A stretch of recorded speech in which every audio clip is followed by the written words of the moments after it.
dikelompokkan dan dengan 11 anggota saya, yaitu Putri Darmanisha, Fadil Albiansyah, Mirda Syaki Azmi, dan Thayyibul Hidayah akan mempresentasikan tentang keadaan Mataram untuk menunaikan tugas yang diperintahkan oleh Bapak Abdul Aziz dalam mata pelajaran Sejarah Budaya Islam. Assalamualaikum warahmatullahi wabarakatuh. Perkenalkan, nama saya Mirda Syaki Azmi. Saya akan menjelaskan tentang materi Kesultanan Mataram yang pertama.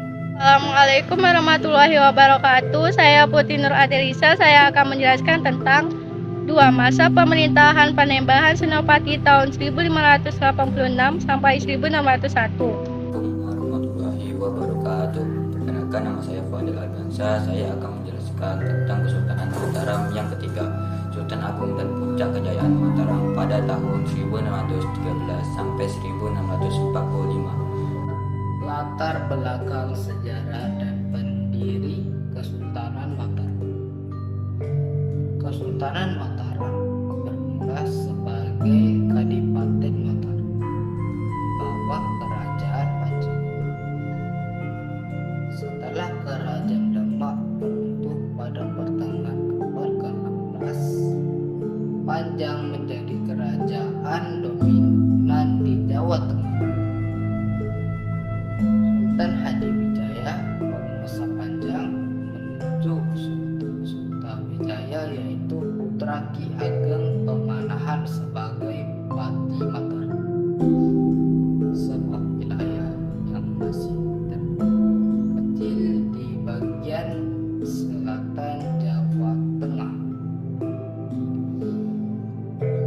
Sultawijaya memerintah Mataram dengan setia pada Panjang, tetapi setelah kematian Sultan Hadiwijaya pada tahun 1502 jadi krisis suksesi di Panjang yang memberikan peluang bagi Sultawijaya untuk memerdekakan diri dan memerdekakan Kesultanan Mataram pada tahun 1580.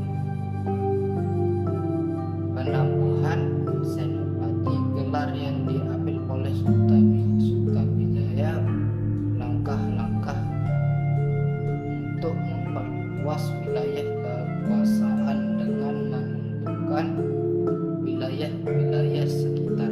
Pada tahun-tahun awal, kekuasaan Mataram mendapatkan dengan tantangan memperkuat posisi politik dan militernya di tengah banyaknya kekuatan lokal yang masih setia pada Panjang untuk memiliki kekuasaan tersendiri. Panembahan Senopati terkenal dengan kemampuannya dalam strategis militer dan politik. Dia memulai ekspansi wilayah dengan menaklukkan wilayah Panjang yang tersisa. Kemudian menaklukkan wilayah-wilayah di pesisir utara Jawa, seperti Demak, Jepara, dan Kudus, dalam rangka memperkuat kekuasaannya. Senopati memanfaatkan pernikahan politik dan aliansi strategis. Dia juga mengandalkan kekuatan militer yang kuat, menggabungkan pasukan darat dengan kekuatan laut untuk menghadapi berbagai lawan. Selain itu, Panembahan Senopati juga melakukan konsolidasi kekuasaan di wilayah pedalaman Jawa dengan tujuan membangun pusat kekuasaan di Mataram yang lebih dekat dengan masyarakat agraris di pedalaman ketimbang wilayah pesisir yang sering terlibat dalam perdagangan internasional dan dipengaruhi oleh budaya asing. Keputusan ini memperkuat basis kekuasaannya dan memungkinkan Mataram untuk menaklukkan wilayah-wilayah yang lain di Jawa.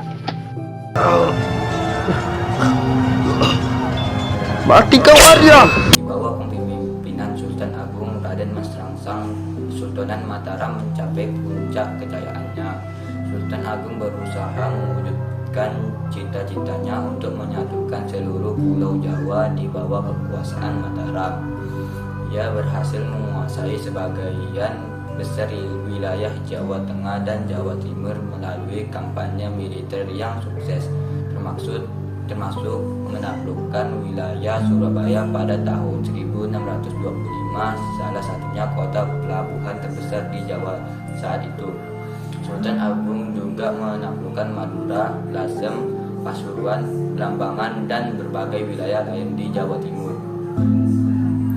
Sultan Agung tidak hanya fokus pada ekspansi militer, tetapi juga menguatkan pemerintahan dalam negeri dan peningkatan ekonomi, khususnya pertanian. Dia mempromosikan pembangunan irigasi untuk meningkatkan produksi padi dan melakukan reformasi birokrasi dengan menerapkan sistem administrasi yang lebih terpusat. Sultan Agung juga dikenal karena pahlawan giginya terhadap VOC atau berusaha Hindia Timur Belanda yang semakin memperluas pengaruhnya di Nusantara. Pada tahun 1628 dan 1629, Sultan Agung melancarkan 2 kali serangan besar terhadap Batavia, Sekarang Jakarta. Namun keduanya gagal karena masalah logistik dan cuaca yang buruk. Meskipun gagal, serangan ini menegaskan posisi Mataram sebagai kekuatan politik dan militer yang kuat di Jawa. Dalam bidang budaya, Sultan Agung juga memperkenalkan kalender Jawa pada tahun 1633 yang menggabungkan kalender Hijrah Islam dan kalender Saka Hindu. Sultan Agung juga berusaha untuk mengintegrasi ajaran Islam dengan budaya Jawa, menciptakan bentuk sinkretisme yang kuat antara keduanya.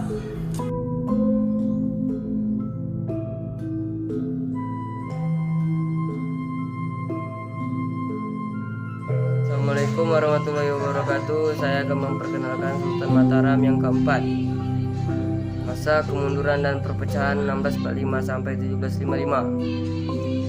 Setelah wafatnya Sultan Agung pada tahun 1645, Mataram mengalami kemunduran Amangkurat I 1645-1677 yang menggantikan Sultan Agung menghadapi berbagai tantangan internal.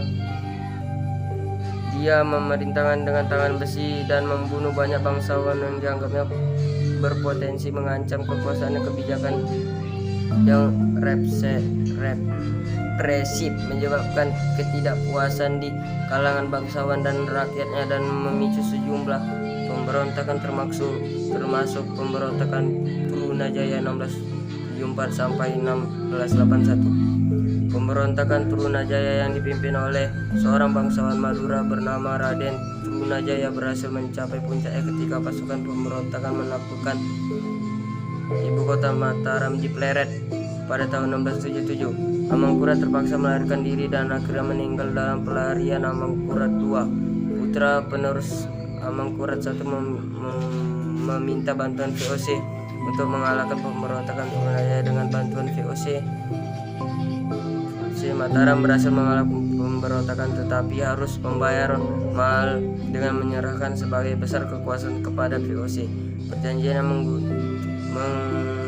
menguntungkan VOC ini semakin memperlemah Mataram. VOC semakin mengontrol urusan internal Mataram dan mengharuskan kesultanan untuk membayar sejumlah besar biaya perang. Akibatnya kekuasaan Mataram semakin terfragmentasi dan rentan terhadap perpecahan internal.